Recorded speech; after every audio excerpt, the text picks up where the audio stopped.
সংস্কারের কারণে শেয়ার বাজারে চলছে মন্দাবস্থা। এখানে কোনো নীতিমালা কিংবা অতীতের মতো কাউকে সুবিধা দেওয়া হচ্ছে না। শেয়ার বাজার ভালো হবে বলে জানিয়েছেন অর্থ উপদেষ্টা ডক্টর সালেউদ্দিন আহমেদ। শেয়ার বাজারে চলমান অস্থিরতা কাটাতে মঙ্গলবার অংশীজনদের সঙ্গে বৈঠকে মিলিত হন অর্থ উপদেষ্টা। বৈঠকে শেয়ার বাজার উন্নয়নে নেওয়া হয়েছে নানা সিদ্ধান্ত। কাউকে ফেভার নয়, বরং করা হচ্ছে সংস্কার। প্রবলেম হলো ব্যাংকের আপনি লং টার্ম মিডিয়াম প্রজেক্টে যাবেন, কিন্তু আপনি ডিপোজিটটা আপনি রাখেন 1 বছর 2 বছর পাবেন। ওদের মিসম্যাচ আছে না। দুই একজন কর্মকর্তার জন্য আমাদের পলিসি বা আমাদের অ্যাকশন এফেক্ট করবে না।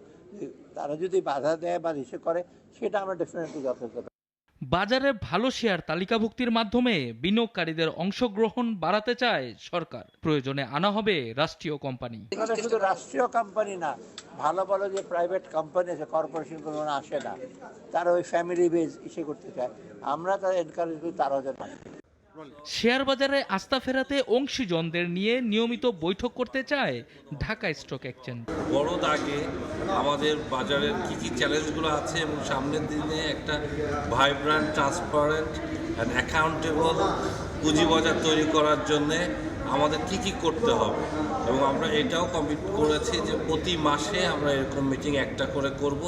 এদিকে মঙ্গলবার সকালে সূচকের ব্যাপক উত্থান থাকলেও বেলা বাড়ার সঙ্গে সঙ্গে বাড়তে থাকে সেল প্রেসার। এতে দিন শেষে সূচক 8 পয়েন্ট কমে দাঁড়িয়েছে 5191 পয়েন্ট। তবে আশার কথা, বেড়েছে লেনদেন ও বাজার মূলধন। সানিয়া আহমেদ, নাগরিক, ঢাকা।